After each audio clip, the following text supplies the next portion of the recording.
Assalamualaikum warahmatullahi wabarakatuh.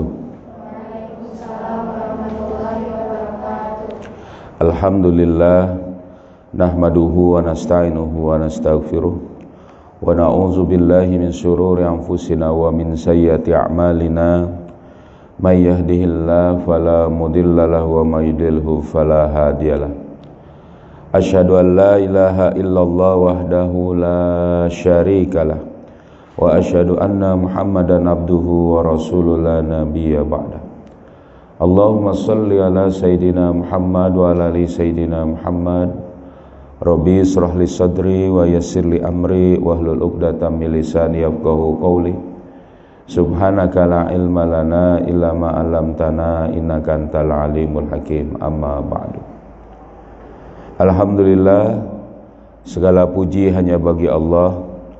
Salawat serta salam semoga selalu tercurah kepada junjungan kita Nabi Muhammad sallallahu alaihi wasallam serta keluarganya, sahabatnya dan juga para pengikutnya yang setia dengan ajarannya hingga akhir zaman. Alhamdulillah, anak-anakku sekalian dan para asatidzah yang dirahmati Allah, kita lanjutkan kembali kajian kita setiap Selasa pagi. Kita membahas tentang kitab Afkarun Siyasiyah. Kita bahas di sini adalah masih berkaitan dengan hukum internasional, ya, norma-norma urf ad-duwaliyah dan qanun ad-duwaliyah. Jadi norma urf duwali itu adalah buah dari interaksi manusia yang secara alami berinteraksi antar tiap individu, tiap kelompok, bahkan tiap negara, akhirnya tiap satu bangsa. Itu alami kalau urf duwaliyah, norma internasional. Misalnya menghormati utusan, tidak membunuh utusan. Itu juga adalah bagian dari urf duwaliyah. Tidak berperang misalnya dalam waktu-waktu tertentu, itu juga adalah bagian dari urf. Tapi beda dengan qanun duwaliyah, undang-undang internasional. Undang-undang internasional itu adalah berdasarkan berdasarkan siapa negara atau negara mana yang berkuasa, yang di situ menjadi negara adidaya untuk ngapain? Untuk menguasai bangsa-bangsa lain dan mengatur bangsa lain untuk kepentingannya. Nah, itu kira-kira begitu. Kita telah bahas di pekan lalu tentang asal mula dari qanun duwaliyah ini. Jadi undang-undang internasional ini awal mulanya itu adalah Daulah Utsmaniyah, daulah sangat luar biasa hebatnya, sampai-sampai orang-orang Eropa itu ketakutan. Orang-orang seluruh dunia itu ketakutan. Kenapa?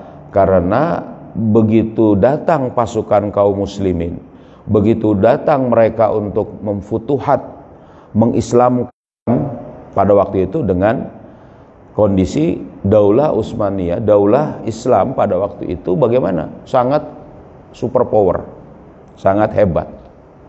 Nah, mereka akan sangat mudah dikalahkan dan mereka mengalami keterpurukan. Bagaimana mereka mengatur interaksi mereka, di saat yang sama mereka pun berpecah belah. Oke, dikatakan di sini wa zalla halud duwalil urubiyah, ya, kazalika hatta usural wusta. Demikianlah keadaan. Jadi keadaan negara-negara Eropa terus begitu, ya kan, sampai abad pertengahan, hatta nihayatal qarni as-sadisi asyara, sampai akhir abad ke-16. Wa fil qarni sadisi asyara ay fil usuril wusta akhazat, ya, ad-duwalul urubiyatu tatajamma'a litakuna ailatan wahidatan. Nah, makanya dikatakan di sini, ya kan? Dan pada kurun abad ke-16 inilah dan akhir ya pertengahan, jadi pada abad ke-16 dan abad pertengahan, negara-negara Eropa mengambil satu langkah untuk mereka bersatu. Agar apa? Litakuna ailatan wahidatan. Agar mereka bisa menjadi satu keluarga, satu rumpun kalau boleh mereka bilang. Ya, tapi berdasarkan keagamaan mereka pada waktu itu. Ya. Yang bagaimana? Ya. Tastati'u an takifa fi wajhi daulatil islamiyah. Yang akan mampu ya menghadapi ya negara Islam. Untuk menghadang atau untuk ya berdiri menghadapi daulah Islam. Jadi mereka itu ngumpul, menyatu untuk melawan daulah Islamiyah pada waktu itu. Ya. Wa kanat kanisatu hiya tusaitiru alaiha. Dan adalah para rahib, para pastor, para gerejawan pada waktu itu yang menguasai mereka. Wa dinun nasraniyu hiya huwa allazi yajma'aha, ya, allazi yajma'uha. Jadi agama Nasrani lah itu yang bagaimana yang menyatukan mereka. Lidzalika akhazat taqumu ya bimuhawalatin. Ya. Maka dengan hal itu dia mengambil apa? Satu sikap untuk melawan, untuk menghadang daulah Islamiyah. Litakuna ailatan nasraniyatan min majmu'atid duwali. Ya.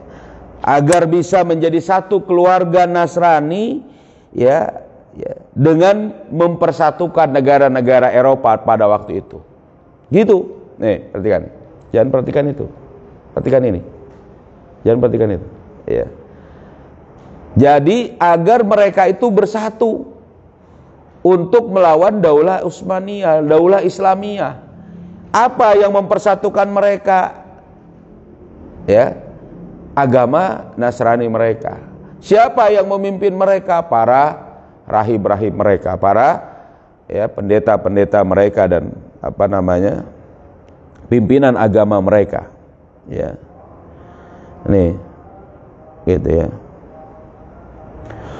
Wa akhazu ya bihu yuhaddiduna alaqat ya. Dan mereka mengambil batasan dari interaksi mereka bainahum ya. Jadi mereka membatasi, maksud di sini membatasi interaksi mereka apa? Dengan keagamaan secara Nasraniyah. Itu batasan mereka. Ya. Fa nasya'a an zalika ya, maka muncullah dengan hal itu qawaidan, satu kaidah atau kaidah-kaidah yang bagaimana istilahu ya dan alaiha litanzimi alaqatihim ma'a ba'dihim ya, yang bagaimana yang mereka istilahkan atas mereka ini ya, satu keadaan untuk mengatur interaksi mereka di antara mereka sendiri. Nah, ini awal mula dari hubungan internasional. Jadi mereka itu akan mengatur. Kenapa? Karena mereka sebenarnya berpecah belah. Mereka itu nggak mau gitu. Untuk apa? Untuk bersatu, karena mereka sudah jadi pemimpin-pemimpin, punya kekuatan. Tapi karena ada musuh bersama, ada daulah Islam yang mereka hadapi, akhirnya mau nggak mau mereka bersatu. Dan mereka membuat apa? Aturan ya, kaidah, landasan, pilar-pilar untuk bagaimana mereka bisa menyatu menghadapi ya, bersatu menghadapi daulah Islamiyah gitu. Maka dikatakan fakana zalika awwalu ya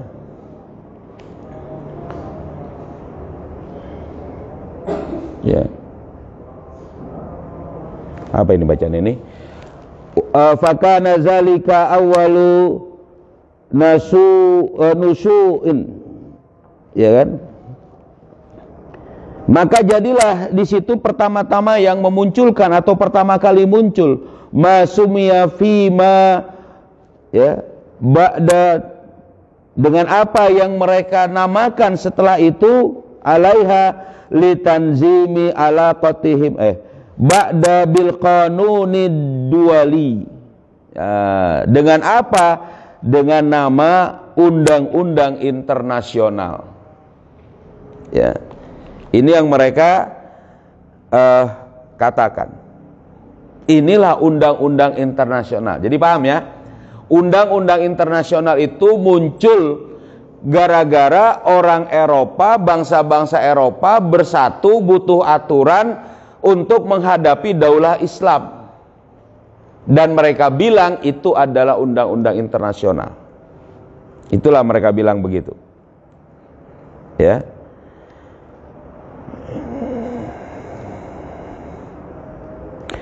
Fa asasuna sa'atil qanuni ad-duwali. Maka dasar dari munculnya undang-undang internasional ini anna duwalal urubiyata nasraniyata, bahwa sungguhnya negara-negara Eropa yang Nasrani tadi fi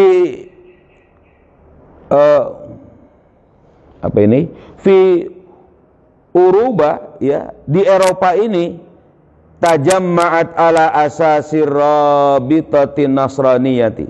Mereka itu menyatu, bersatu dengan apa? Dengan asas Nasraniyah, ikatan kenasraniannya, ikatan keagamaannya. Min ajlil wuqufi fi wajhid daulatil islamiyah, agar bisa apa? Semata-mata untuk berdiri menghadapi negara Islam, daulah Islam pada waktu itu. Fa'ada zalika ila nusu'in ma yusamma bil usratid duwaliyatin nasraniyah. Maka pada waktu itu muncullah, maka selanjutnya dari hal itu apa? Muncul apa yang dinamakan dengan keluarga negara Nasrani, ya, Liga Bangsa-Bangsa. Nah, itu kalau dalam bahasa internasionalnya. Kalau diterjemahkan dalam bahasa Indonesia, sebagai cikal bakal dari Perserikatan Bangsa-Bangsa, Liga Bangsa-Bangsa. Dulu orang-orang Eropa itu betul-betul apa? Pengen menghadapi daulah Islamiyah pada waktu itu dengan ketakutan. Agar apa? Agar bisa berhadapan saja dengan daulah Islam. Makanya mereka bersatu berdasarkan apa? Keagamaan mereka pada waktu itu. Mereka buat itu undang-undang aturan, ya, yang bagaimana wattafaqat ala qawaidin fima bainaha, dan mereka bersepakat dengan kaidah, dengan aturan-aturan untuk apa di antara mereka yang harus ada pada mereka. Minha at-tasawi baina afradi hadhihi duwali bil huquqi, misalnya adanya apa? Kesetaraan hak individu dalam negara-negara mereka. Setiap individu ada kesamaan hak. Kenapa begini? Karena dulu mereka itu ada kaum bangsawan, ya, orang-orang feodal, para tuan tanah, para orang-orang kaya. Lalu ada apa? Ada golongan para pekerja, proletar. Ada orang-orang yang kelas 2 di situ. Ini bilang mereka ada hak yang sama. Padahal gak pernah terjadi ini. Sampai nanti apa? Betul-betul memuncak di Eropa itu. Ya. Ada golongan bangsawan, ada golongan yang lebih tinggi lagi, yaitu apa? Para kaum agamawan, kaum pendeta. Ini juga ada di antara mereka. Gitu. Ya, gitu. Mereka bagaimana ini? Mereka bilang salah satu dari undang-undang internasional yang mereka harus sepakati bersama adalah kesamaan hak. Loh, kalau Islam ada nggak kesamaan hak? Bukan begitu, ya kan? Islam itu inna akramakum indallahi atqakum. Jadi berlomba untuk bertakwa. Lah kalau gitu di antara manusia bagaimana? Ya sama, tapi ketakwaan itu. Nah kalau mereka bukan berdasarkan itu, pokoknya bersatu untuk ngapain? Menghadapi, makanya kita harus kesamaan hak. Ini menurut mereka, undang-undang mereka. Begitu juga wa minha anna li hadhihi duwali ya nafsul mabadi ya wa mislul mustarikah ya, jadi bahwa pada mereka, pada negara-negara itu memiliki apa? Cita-cita tersendiri. Jadi mereka punya kesatuan cita-cita sebenarnya, dan juga ada perjanjian ya. Ya. Dan juga ada representasi kebersamaan. Begitu maksudnya. Jadi mereka ngapain? Melakukan kesepakatan untuk bersama-sama meraih cita-cita. Jadi cita-cita yang mereka bilang inilah cita-cita bersama mereka. Wa minha, dan juga diantara qawaid ini, undang-undang internasional ini adalah anna jami'a hadhihi duwali, sungguhnya seluruh persatuan dari negara-negara ini taslimu lil baba al-katolik ya, Katolik itu, yaitu apa? Mereka menerima Pope, Baba. Jadi paus itu dimaksudnya di situ Paus Katolik. Mereka menerima bisultati ruhiyah, sebagai pemimpin ruhiyah mereka, al-ulya, yang tertinggi.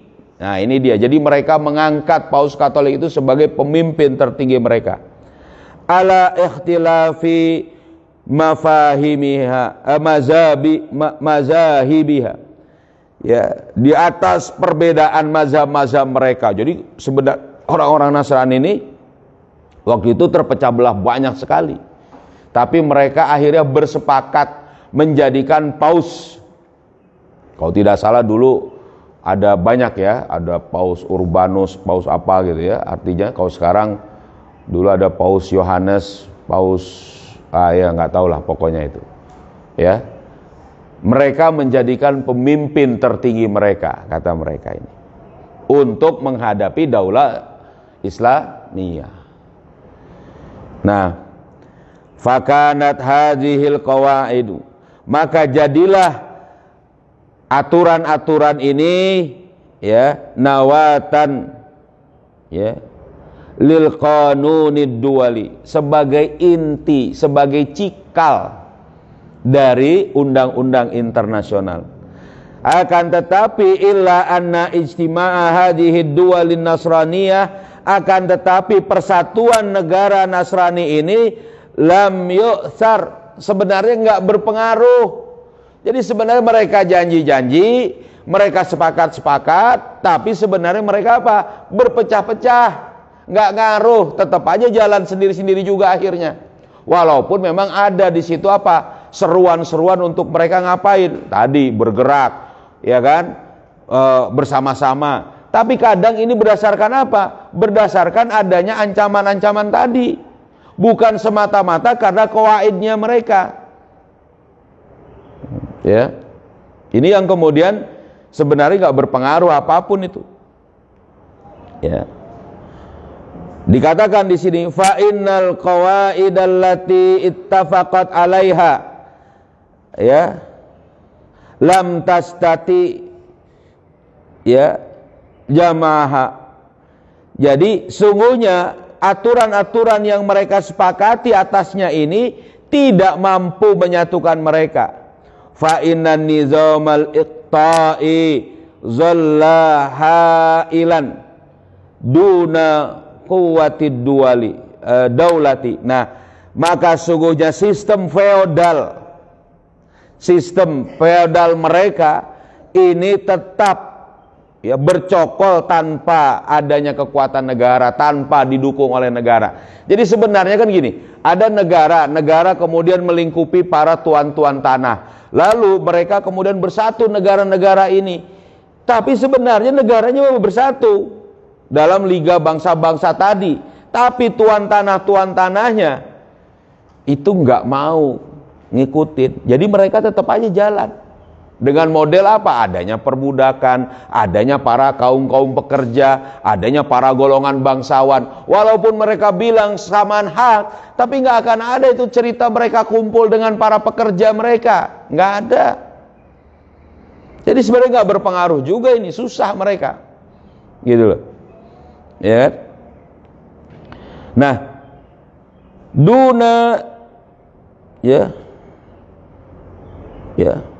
Tumkinuha min mubasyaratil alaqatil kharijiyah, juga tanpa memungkinkan untuk apa? Secara langsung adanya apa? Interaksi internasional, interaksi luar negeri, kharijiyah. Jadi mereka juga susah. Pada saat mereka mengatakan bersatu, ini siapa yang kemudian mengatur interaksi internasional mereka? Interaksi antar bangsa mereka itu juga mereka susah. Akhirnya para tuan tanah itu berdiri sendiri-sendiri, katanya bersatu, tapi kemudian sebenarnya nggak, mereka ada aturan di situ. Ya. Nah, wakana tasallatul kanisati, dan juga adanya apa? Ya tadi, kekacauan dari para kanisah ala duwali jailan laha tabi'an min tawabi'il kanisah, yang memang secara langsung yang itu terjadi sebagai implikasi tabi'an, sebagai ikutan dari apa? Dari tabiat sebagai kanisah. Jadi sebagai pastor, sebagai pemuka agama, mereka mengapa? Menempatkan diri sebagai orang suci. Ya berbedalah dengan para pekerja, para penjahat, para orang-orang kebanyakan. Tabiatnya memang nggak sama. Nah, kalau dalam Islam itu nggak begitu. Siapapun orang yang bersalah, mau dia itu adalah orang-orang dari kalangan siapapun, terpelajar orang apa, sama di mata hukum. Bahkan Rasulullah SAW ya kan, menegur sahabat Abu Dzar Al-Ghifari pada saat sempat apa, menghina atau ada hinaan kepada sahabat Bilal bin Rabah.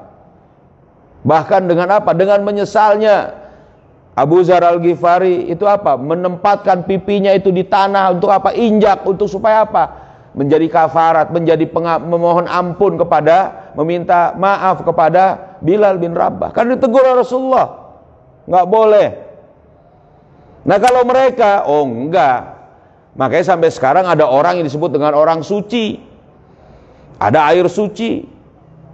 Ini bukan membicarakan masalah agama orang, tapi begitu tabiatnya. Jadi akhirnya apa? Masalah di antara mereka.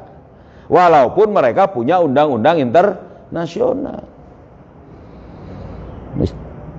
Nah, ini yang menjadi berikutnya. Begitu juga wasaliban minha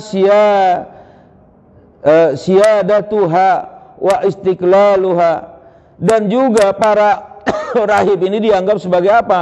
Perampas dari kedaulatan mereka dan kemerdekaan mereka.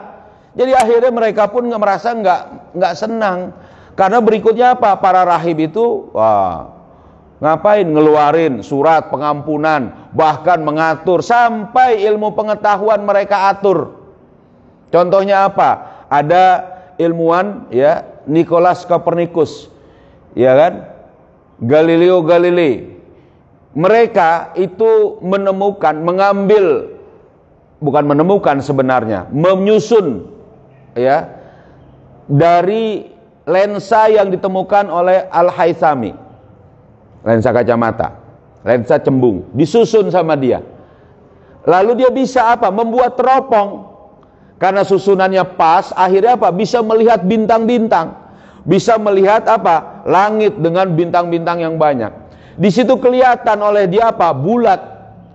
Oh, bintang ini, bulan ini bulat semuanya. Lalu dia juga melihat dengan apa? Keadaan lingkungan. Apalagi Galileo Galilei itu apa? Naik ke menara miring Pisa, menara Pisa yang miring.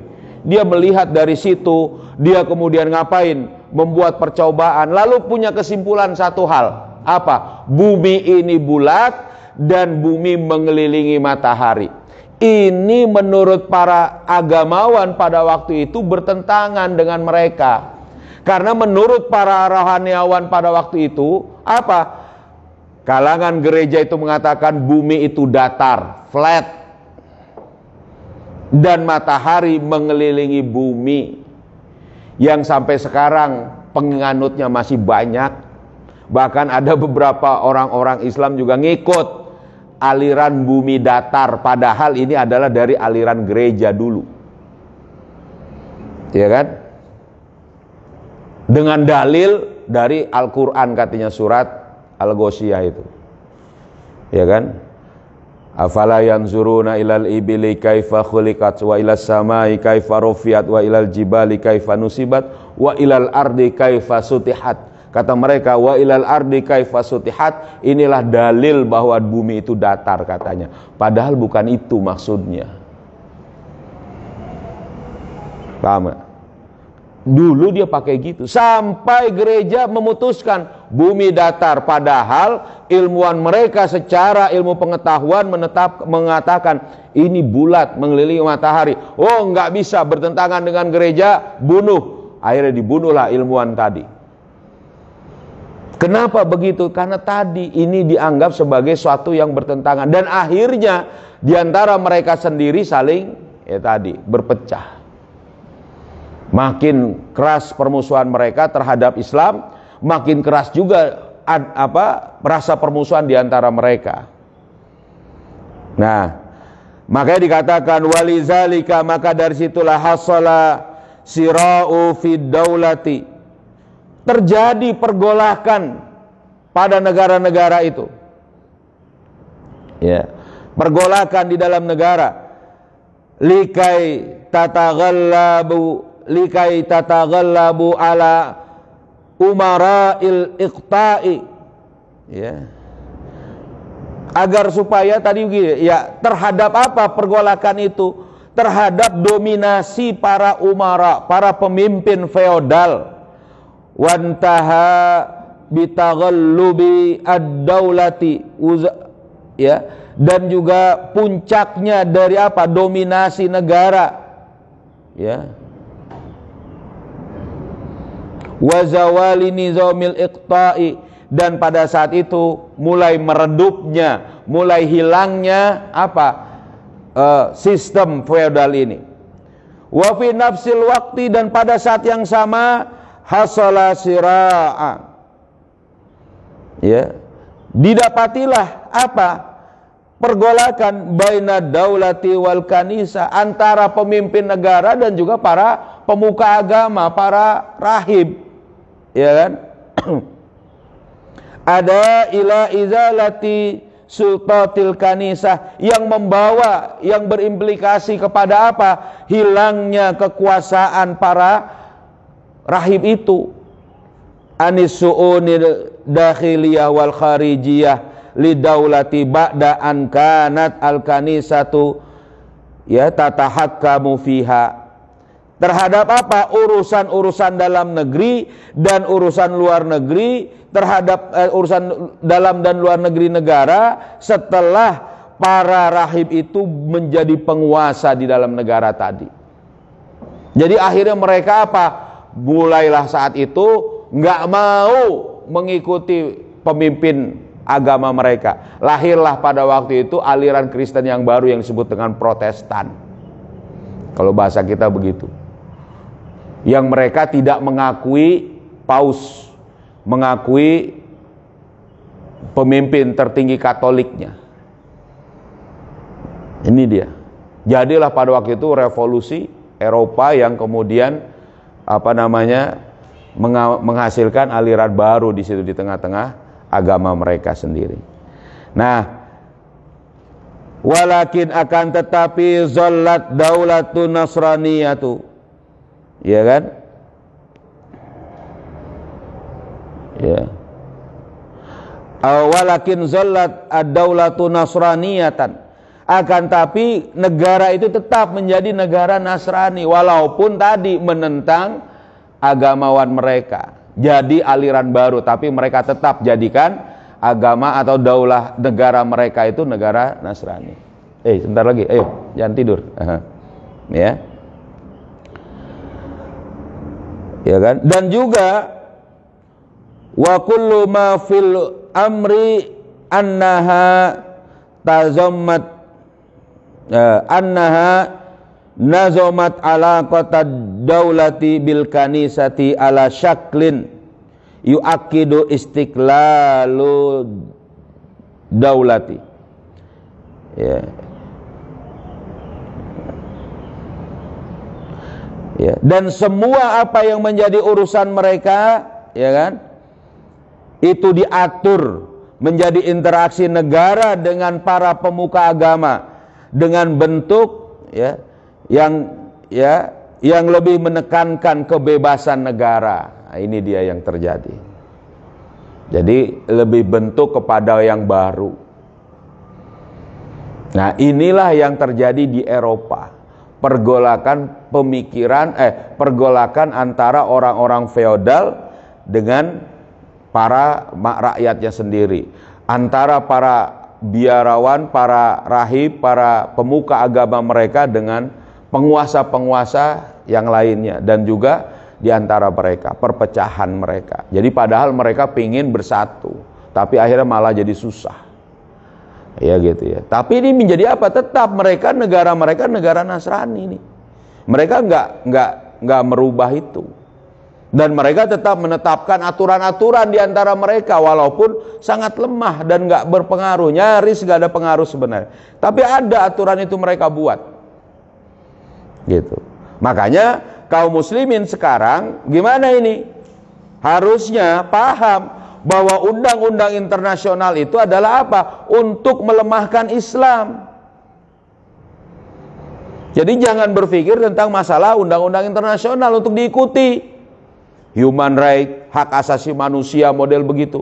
Itu urusan apa? Urusan yang kemudian dominasi mereka. Ya kan? Kesetaraan gender. Itu adalah bagian dari pola internasional. MDGs, nanti kalian tuh tahu tuh semua. Millennium Development Goals, kesetaraan, pengakuan hak-hak manusia misalnya, orang-orang LGBT dan sebagainya diminta diakui dan sebagainya. Artinya mereka itu ingin membuat orang Islam ini makin susah, makin hancur dengan undang-undang mereka. Umat Islam harus sadar ini. Kayak kita pelajari. Paham? Gitu. Jadi sumber ini. Ini kalau kalian nggak percaya, ini bisa jadi tesis tersendiri nih, tesis disertasi sendiri. Ada nih. Jadi ada kitabnya Qanud Duwali wal uruf ad-duwaliyah. Ada tuh di bawah kitab di perpustakaan kita tuh, nanti tuh dilihat. Itu ada bahasa Arabnya. Jadi disertasi doktor untuk bagaimana mengulas tentang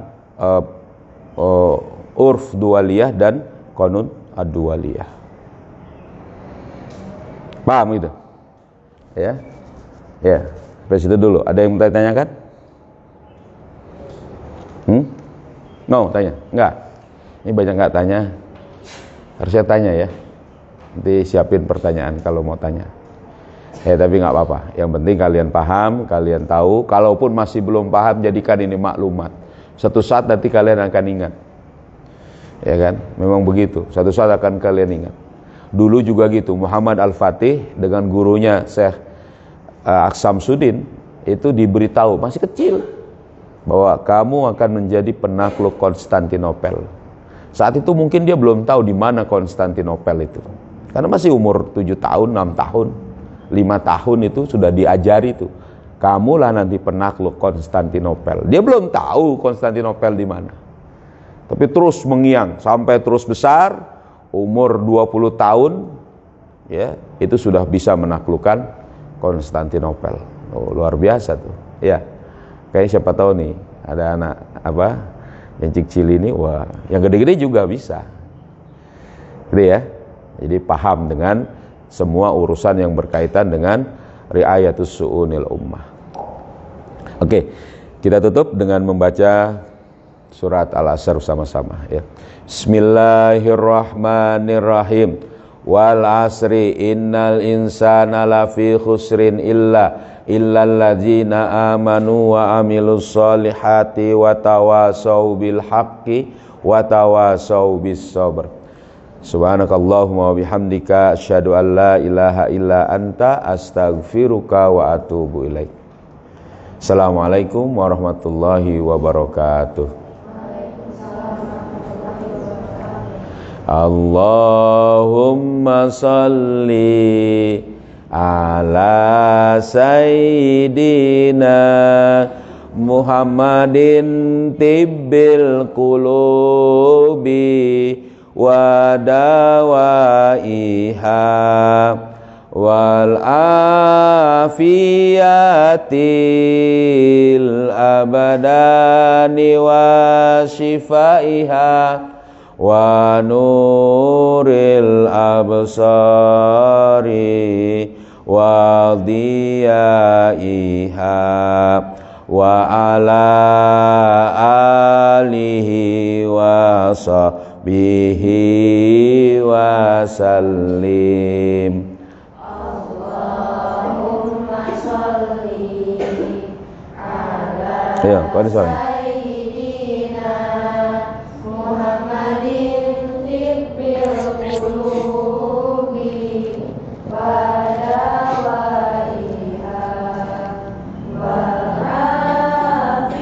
wa dawaiha wal afiyatil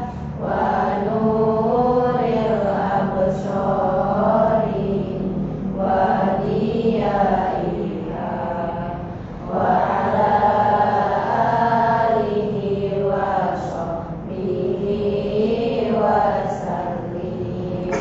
Allahumma salli ala sayyidina Muhammadin tibbil qulubi wa dawaiha wa afiyatil